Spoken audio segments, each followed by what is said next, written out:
Ngomong-ngomong saya belum tahu ini Roma punya kongregasi apa. Saya lupa. SPD, SPD, SPD. Iya, oke, oke. Oke, mungkin Paman Hendra mau bertanya, silakan. Baik, terima kasih, Bruder. Yang pertama saya dalam Biblis dulu, soal Alkitab ini saya kemarin kuliah dengan Bapak Paskalis dan juga Bruder, mungkin saya sempat ini, cuman saya belum menemukan jawaban. Jadi mungkin ada dalam diskusi ini mungkin saya dapat wawasan dari Bapak Roman dan juga teman-teman yang lain. Saya mau bertanya di Matius bab 1 ayat 1 sampai 16 dan juga di mana tadi?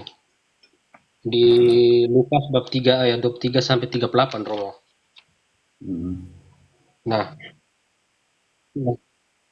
ya, dan kedua tentang di Lukas bab 3 ayat 23 sampai 38. Silsilahnya Maria. Di Lukas itu kan silsilah Yesus Kristus Romo. Kemudian Tapi di dari Bunda Maria. iya ya Romo. Yang di Matius dari Yosef. Hanya Lukas yang menekankan silsilah Bunda Maria, silsilah Yesus dari Maria. Oke, baca yang di nanti di Matius gampang. Yang di Lukas ini, makanya Lukas tuh dia meneliti. Oke, sebelum masuk ke Lukas yang kau baca tadi, silsilah Yesus dari pihak Maria yang engkau maksudkan itu. Dan Ya, untuk benar. mengetahui itu, Lukas menulis dalam sebuah penelitian yang saksama. Engkau baca dulu Lukas 1, 1 sampai 4, bagaimana Lukas menulis Lukas itu.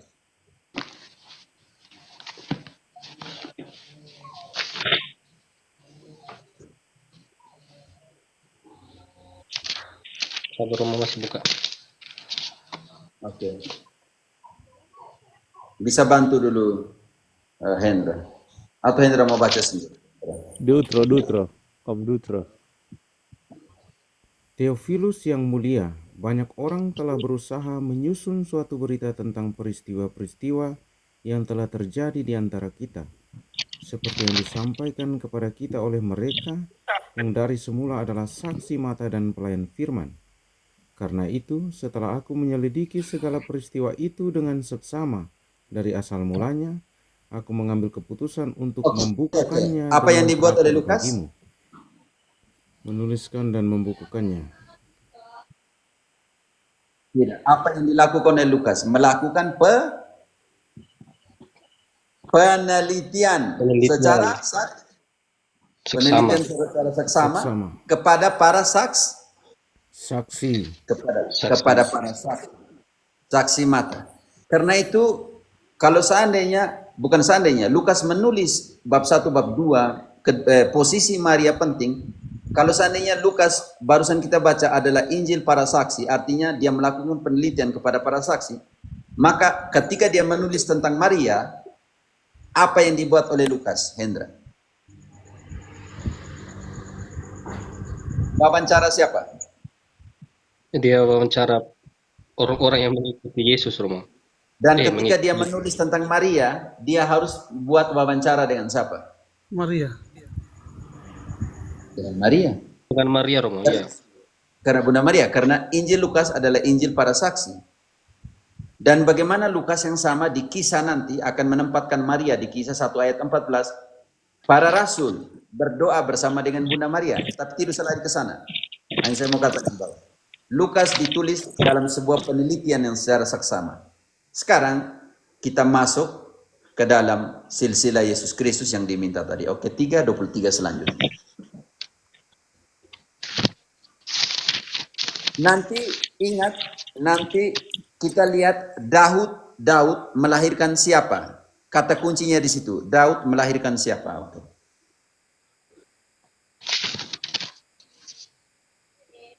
Marcel atau siapa? Siapa, Ter? Ya.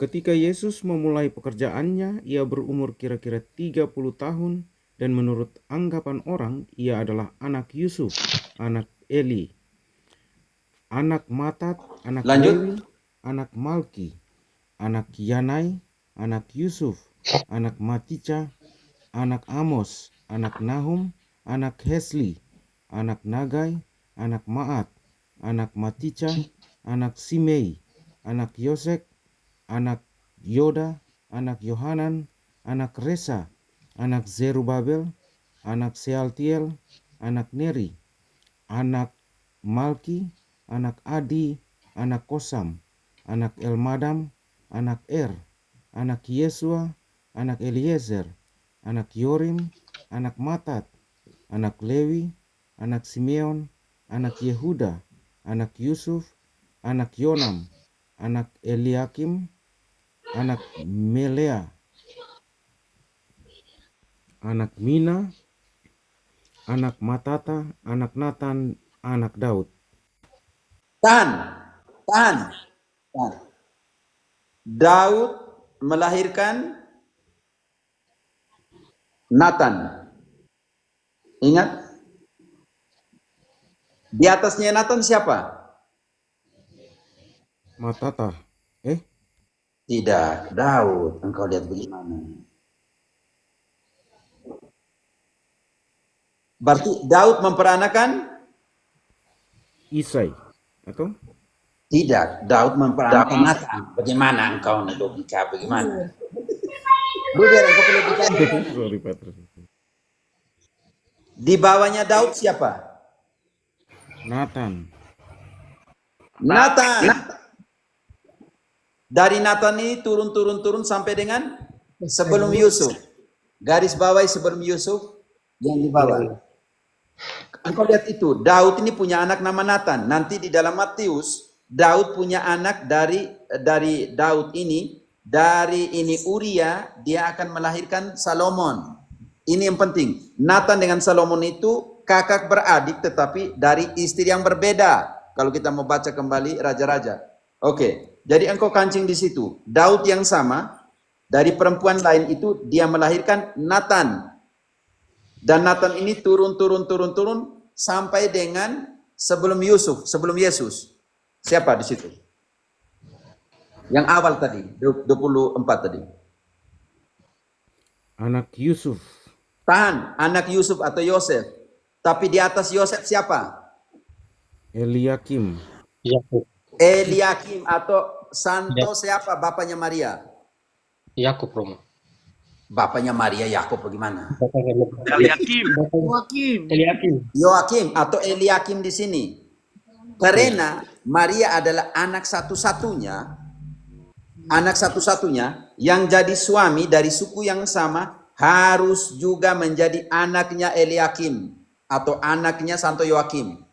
Bisa mengerti, Hendra? Iya, mengerti, Romo. Yusuf itu adalah istrinya Maria, seolah-olah dia anaknya Eliakim atau Yoakim. Karena Maria tidak punya kakak atau adik yang lain, anak satu-satunya, maka larangan menurut hukum tradisi Yahudi, perempuan ini, Maria ini tidak boleh menikah dengan orang yang di luar sukunya Daud. Maka ketika dia menikah dengan Maria dalam konteks ini, Yusuf ini harus menjadi anaknya siapa? Eliakim atau Yoakim. Yoakim atau Eliakim. Bisa mengerti, Hendra? Masih mencerna, Romo. Bagaimana menjelaskan? Bruder, engkau bisa jelaskan? Atau teman-teman? Jadi begini, Santo Yoakim kan dia punya anak Bunda Maria. Karena Bunda Maria anaknya satu-satunya wanita, ya. Jadi dia nggak boleh menikah dengan yang beda suku. Jadi dia akan menikah dengan Santo Yusuf. Nah, Santo Yusuf itu kan harusnya kan jadi menantunya Santo Yoakim, tapi karena Bunda Maria anak satu-satunya, perempuan satu-satunya, jadi dianggap anak sendiri Santo Yusuf itu. Seperti itu.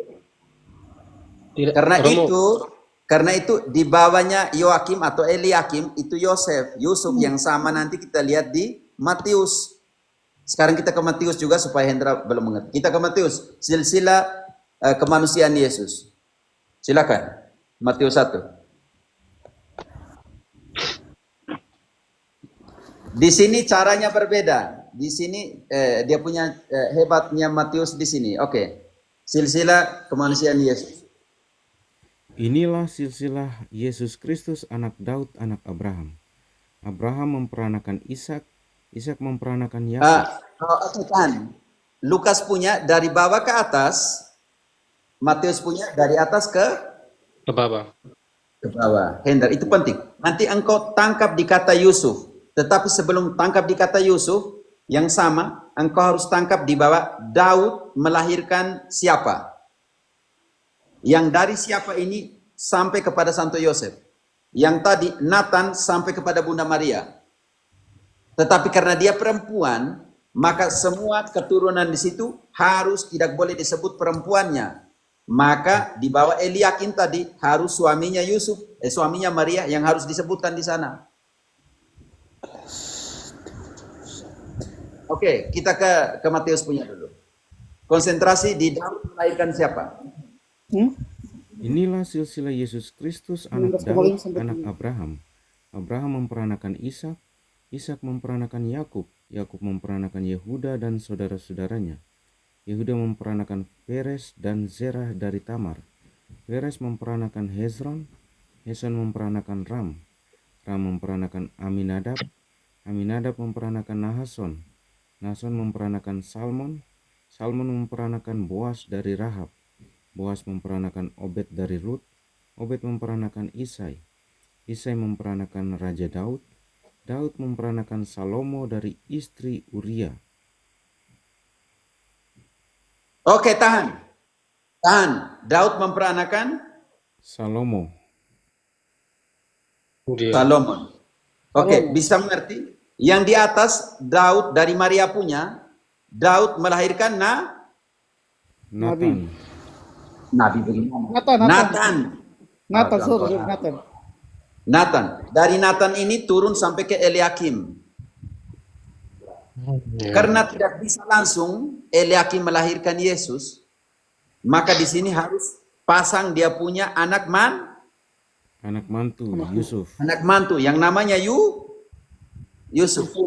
Tetapi Yusuf punya desendensia, keturunan langsung itu dari Daud, tetapi dari Salomon, Raja Salomon. Terus sampai di Raja Salomon, sampai yang sebelum Yesus, ke bawah terus sebelum Yesus, langsung karena panjang. Marcel, sebelum Yesus.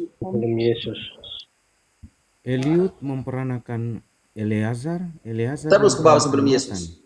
Matan memperanakan Yakub, Yakub memperanakan Yusuf suami Maria yang melahirkan Yesus yang disebut Kristus. Oke. Hendra, Yusuf yang sama ada di Matius dan Yusuf yang sama ada di Lukas semuanya. Lukas. Tetapi bapaknya Maria itu namanya Eliakim atau Yoakim. Karena tidak bisa kalau begitu, kalau taruh di sini Yoakim memperanakan Maria, maka hilang dia punya struktur karena yang di situ harus ditaruh adalah laki-laki. Maka apa yang dibuat dalam perjanjian suku Israel, kalau itu adalah anak perempuan, dia tidak bisa menikah dengan orang dari suku lain. Maka dia harus menikah dengan Yusuf. Yusuf itu keturunan Daud juga. Maria itu keturunan Daud juga. Tapi Maria dari Nathan, Yusuf dari Daud tetapi anaknya Raja Salomon. Maka kalau kita mau hitung semua keturunan, seolah-olah Yusuf dan Maria ini dari satu suku yang sama, tetapi berbeda generasi. Dan ingat, kalau di dalam teman-teman lihat, Daud dari istri yang sah, dalam pengertian istri pertama, istri sah, lahir Nathan. Tetapi Daud, ditulis di situ, Daud melahirkan Salomon, tetapi dari istri Uria. Tapi darah Daud itu mengalir di Nathan, mengalir juga di Salomon. Dari Salomon ini tembus sampai dengan Yusuf, dari Nathan ini tembus sampai dengan Maria. Tetapi tidak bisa mengatakan Maria di situ. Maka dia harus disebutkan nama suaminya. Suami. Engkau ini bagaimana? Hendra bisa mengerti dulu? Kalau engkau tidak mengerti silsilah ini memang rusak nanti engkau punya pemahaman seperti Protestan. Sudah baik, Romo, terima kasih. Saya sudah mengerti. Cuman saya hanya pertama saya minta maaf karena begini Romo, saya mau Romo membenarkan pemikiran saya tadi. Saya sudah tangkap yang terakhir Romo katakan bahwa kalau Yusuf tadi suaminya Maria tadi kan dari keturunan Daud dan juga Maria juga dari keturunan sama. Nah, pemikiran saya begini Romo.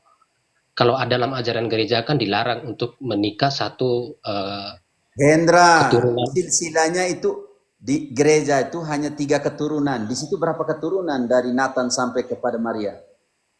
14 Tahu. Hukum keturunan. gereja tuh hanya 3 keturunan, Hendra. Baik-baik Romo ya. Jadi engkau bilang mereka ini apa namanya itu nikah saudara? Ya dari satu suku. Tapi lihat itu dari Nathan dengan Salomon itu ke bawah itu berapa generasi? Nanti kita beda lagi, kita dari Adam. Satu Adam nggak boleh lagi nikah. Nggak boleh lagi, Hendra. Gimana? Makanya saya nggak nikah-nikah gitu Romo. Semua saya anggap wanita itu saudara saya, jadi saya nggak nikah-nikah. Hendra, pertanyaan saya, Hendra. Contohnya di Kisah, berapa kau punya sepupu dengan setelah generasi keempat mereka menikah? Baik, banyak Romo. Iya, Yesus punya ini berapa generasi kau lihat itu tuh? 14 generasi dari Daud. Tetapi mereka menikah dalam pengertian jangan pikir bahwa mereka bersetubuh nanti kepala engkau tuh rusak nanti lama-lama. Ini nanti kok arahnya ke sana jadi tambah rusak lagi seperti Protestan, nanti tambah rusak bahwa seolah-olah Maria dan Yosef bersetubuh. Yang mereka berpikir karena itu punya anak yang lain. Ini kan rusak nanti. Sekitar 26 keturunan ya Romo ya, kan dari Daud pembuangan Babel ya, dari pembuangan Berapa? Babel. 14 keturunan. Buset, 14 keturunan. 14? Iya, 14 sampai ke Babel sampai ke Yesus kan, berarti kan Bayangkan kan ada 27 lah ya. 28 keturunan. 13 tambah 14, 27, kurangin 1. 27 sampai dengan 26. Yesus 28. Harus 28, karena hitungnya sampai Yesus. Deh. Iya, Romo. Kalau tidak sebelum Yesus ya 13.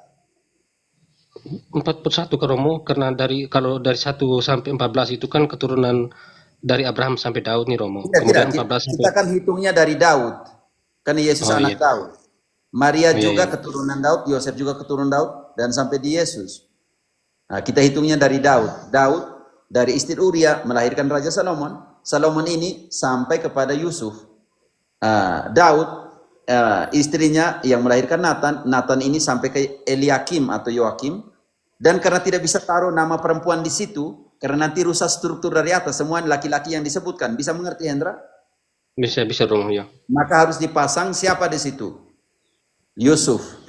Yusuf yang sama akan ditemukan di Lukas dengan Yusuf yang sama akan ditemukan di Matius. Masa sih bapaknya Yusuf di Matius berbeda dengan bapaknya Yusuf di Lukas. Karena di Lukas bilang Eliakim. Itu bapaknya Bunda Maria, Yoakim. Karena engkau harus mengerti adatnya. Di sini Protestan hancur. Kenapa? Karena hidup dari tradisi. Taruh Yusuf di situ adalah tradisi Yahudi. Karena tidak bisa sebut Maria di situ. Harus sebut keturunan laki-laki. Sedangkan tidak ada keturunan laki-laki, Yoakim punya. Satu-satunya anak adalah Maria. Dalam pengertian ini, maka harus ditaruh di situ suaminya Maria.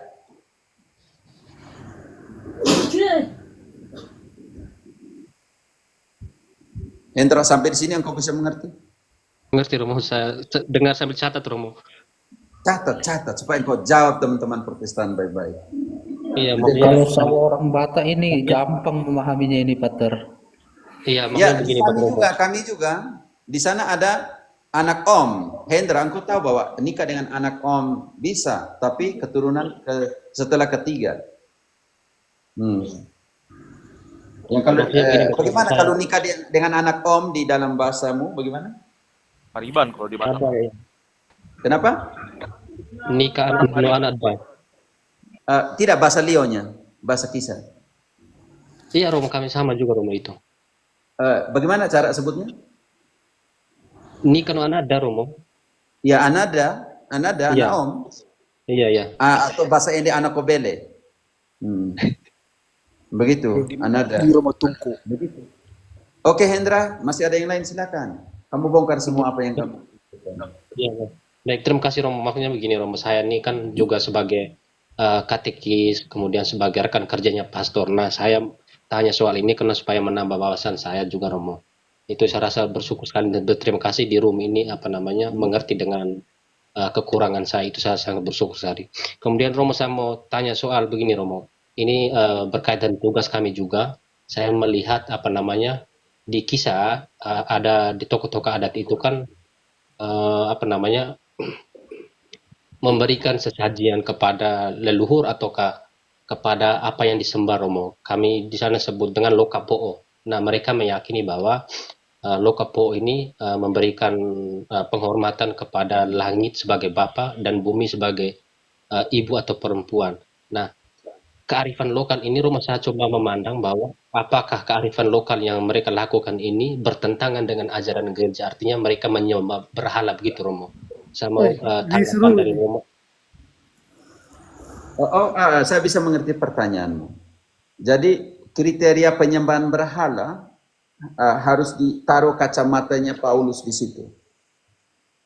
Di dalam perjanjian baru, kriteria penyembahan berhala itu seperti apa? Kolose 3 ayat 5, brother. Siap, Pater, siap. Kolose 3 ayat 5. Karena itu, matikanlah dalam dirimu segala sesuatu yang duniawi, yaitu percabulan, kenajisan, hawa nafsu, nafsu jahat, dan juga keserakahan yang sama dengan penyembahan berhala. Yang kau mengerti dengan penyembahan berhala itu seperti apa? Di dalam surat kepada Kolose ini, Hendra. Kolose berapa Romo? Saya mau buka Alkitab juga Romo. 3 ayat 5.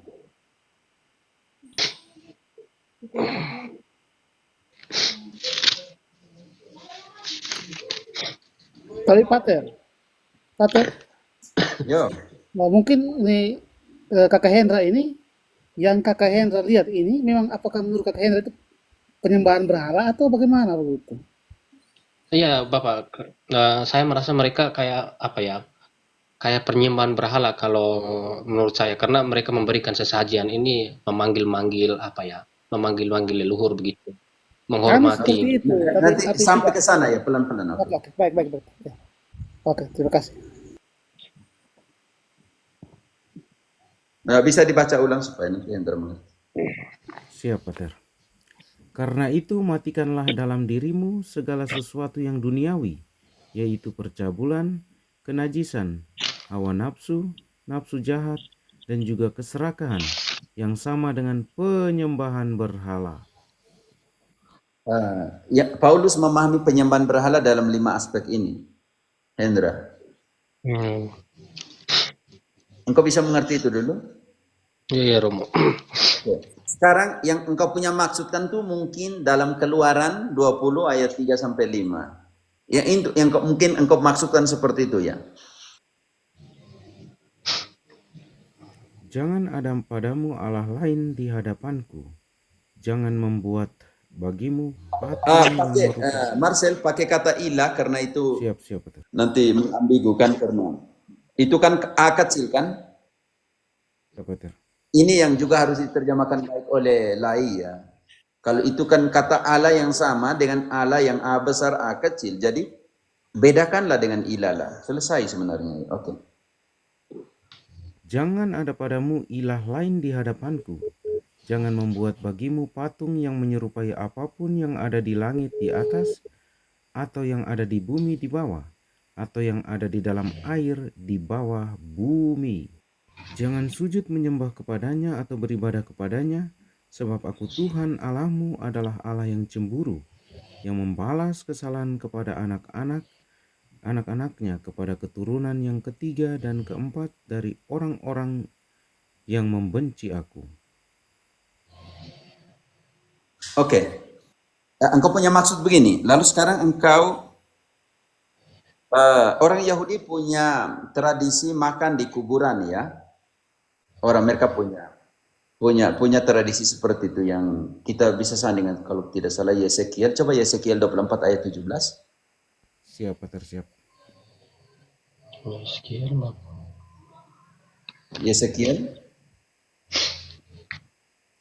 Yesekiel 24 ayat 17.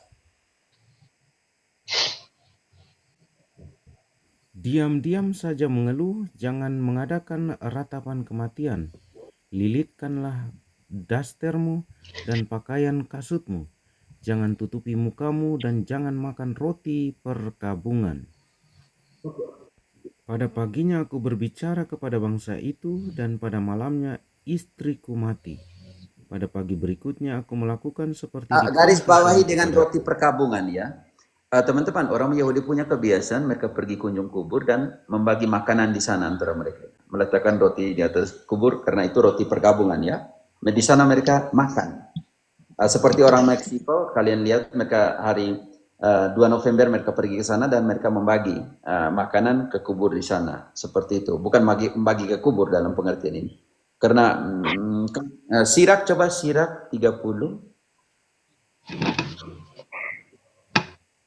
Sirak 30 19 21, coba dibaca.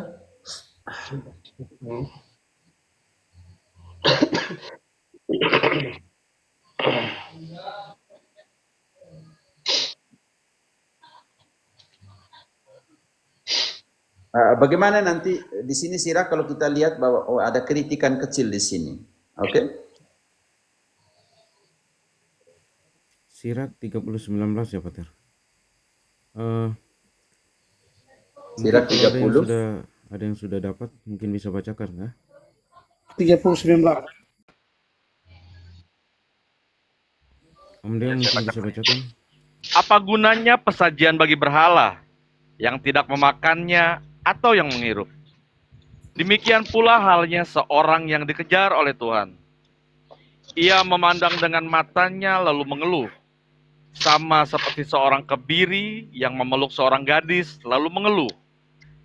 Jangan menyerahkan diri kepada kesedihan dan jangan pula menyiksa dirimu dengan sengaja.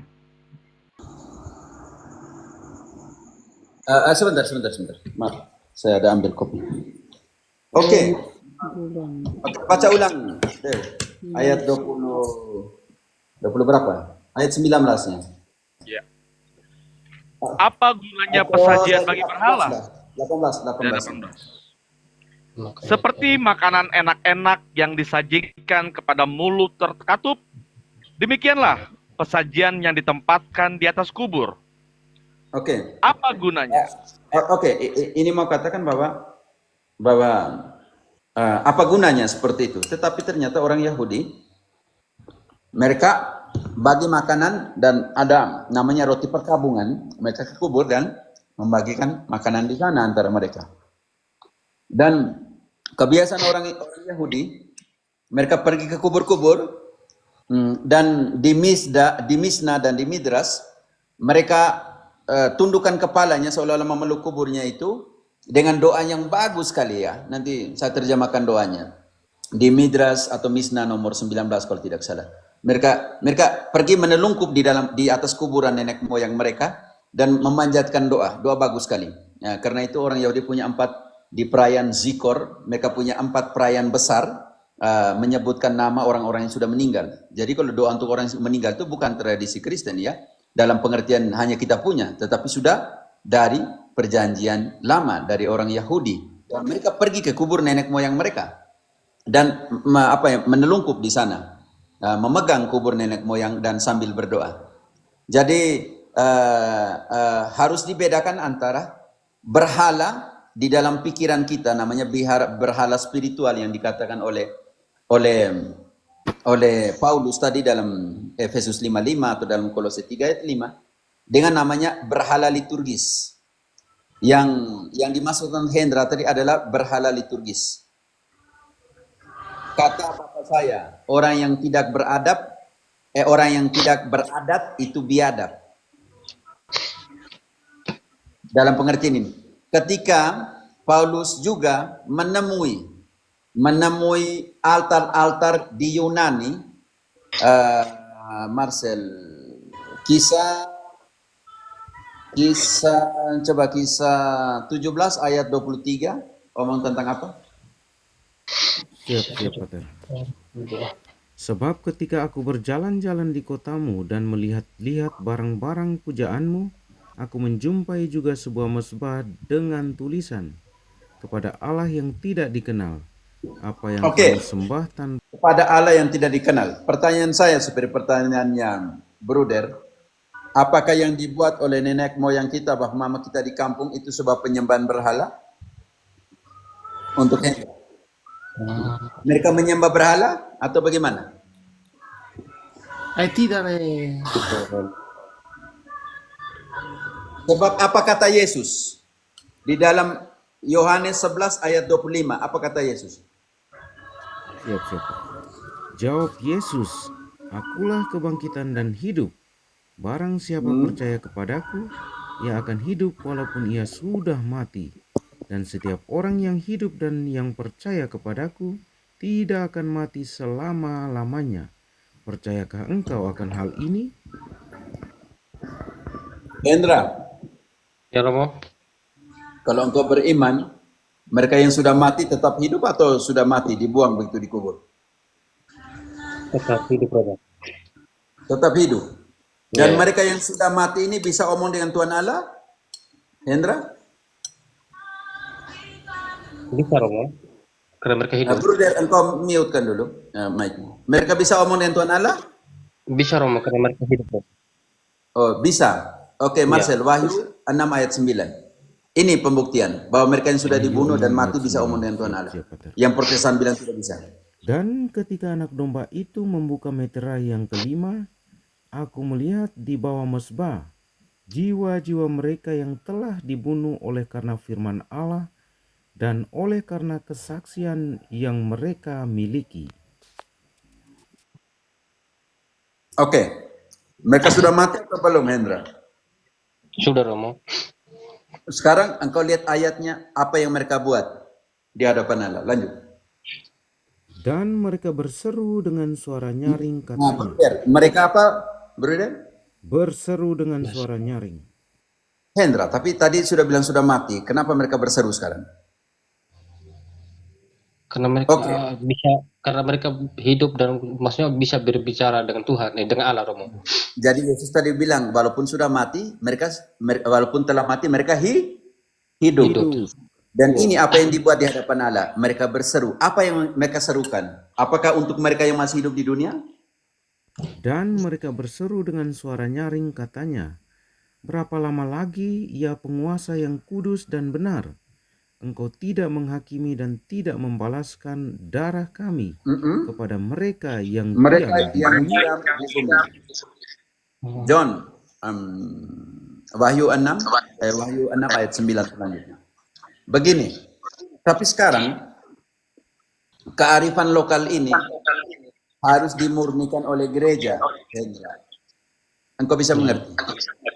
Ya Romo. Maksudnya begini, semoga keuskupan setempat, keuskupan Maumere, Torki-Proki, bisa membimbing kebudayaan kita supaya jangan jatuh yang engkau pikirkan tadi di dalam penyembahan berhala, artinya menggantikan Tuhan dengan hal-hal seperti ini. Engkau bisa mengerti?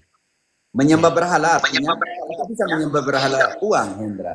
Ketika engkau melihat uang itu segalanya. Engkau bisa menyembah berhala tubuhmu karena engkau memikir bahwa tubuh itu Tuhan bagimu. Engkau bisa menyembah berhala pendeta Protestan kalau engkau melihat pendeta itu sebagai Tuhanmu. Dan ini sebenarnya yang kita namakan bagaimana peran gereja di dalam pemurnian dan penyucian dan penulisan. Hendra, engkau bisa melihatkan karena babbling. Tugas gereja di situ memurnikan. Doubling Hendra, Marcel engkau melihatkan Hendra. Doubling. HP beli yang Bruder bantu ini dulu. HP ku. Oke. Jadi bisa mute Hendra kan? Sudah Pater. Sudah. Bukan engkau keluar Hendra, hanya mute-kan mic-mu. Tekan di layar dan mute-kan mic-mu. Oke, jadi Hendra engkau bisa mengerti dulu. Ya, ini juga panggilan intern ke gereja supaya bisa mendampingi umat kita supaya mereka bisa menjernihkan pemahaman mereka, apa itu penyembahan yang sesungguhnya, apa itu latria yang sesungguhnya, apa itu dulia yang sesungguhnya. Ini yang penting yang harus kita pahami ya. Jadi saya tidak bisa cepat-cepat menghakimi nenek moyang saya, bapak mama saya di kampung, tanpa harus mengerti, tanpa terlebih dulu mengerti apa yang mereka buat, maksud apa yang mereka buat, apa yang mereka pikirkan di kepala mereka ketika mereka melakukan itu, menggantikan Tuhan atau apa di kepala mereka. Hendra bisa, maka kita Katolik tidak cepat-cepat menghakimi, oke?